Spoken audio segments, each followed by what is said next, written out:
Зголемувањето на цената на гасот за 230% од страна на јавното предпријатие Куманово газ ги натера корисниците да го откажат користењето на овој енергенс. Цената на гасот од 30 денари за метар кубен е покачена на 80 денари.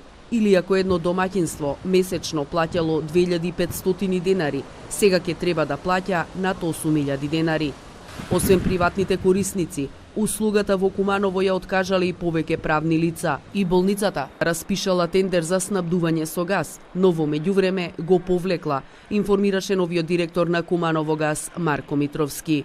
Тој вели дека цената морале да ја покачат бидејќи од снабдувачот им било кажано дека набавната цена е покачена. Промгаз компанијата која ни е снабдувач, дека ќе има покачување, веќе ја знаеме цената од 75 денари према нас по метар кубен. Доволни количини за сега се снаоѓаме. Уште на почетокот на месец декември склучен е договор со снабдувачот за месец јануари, каде што беше побарано од наша страна негде околу 140.000 метри кубни газ за месец јануари. Добивме за користење 93.000 кубни метри газ. Тоа е некаде околу 3000 кубици по ден.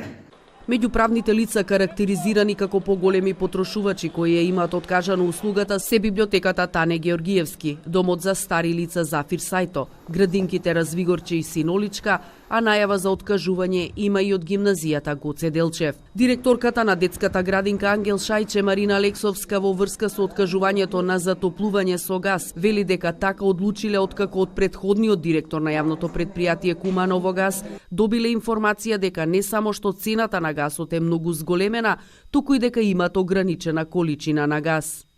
Ние како установа работиме со деца, мали деца, од предучилишна возраст, од јасле до 6 години, така да ние не би можеле редуцирано да го користиме, туку едноставно за да можат децата да имаат нормално затоплување како секогаш. Значи, од тие 4 објекти кои комбинирано се затоплуваа, а 2 објекти останаа исклучиво на газ, а 2 во моментот ги префрлуваме на екстра лесно гориво. И директорот на Домот за стари лица Зафир Сајто Дејан Стојановски вели дека и поради зголемувањето на цената и ограничувањето на потрошувачката на газ, морале да ја откажат услугата. Природата на ова установа не може да трпи да не ги загреваме просториите каде се згрижени стари лица. Стојановски информираше дека затоплувањето ќе го продолжат со нафта. Надлежните најавуваат и планираат проширување на гасификацијската мрежа на повеќе улици во градот. Предпријатието сега според директорот е во стабилна финансиска состојба, но како ќе опстане по откажувањето на услугата од страна на корисниците, останува отворено прашањето. Приклучок на гасификацијска мрежа во Куманово чини 800 евра, од кои 15.000 денари субвенционира општината. До сега има приклучено 90 приватни субјекти и 26 правни лица.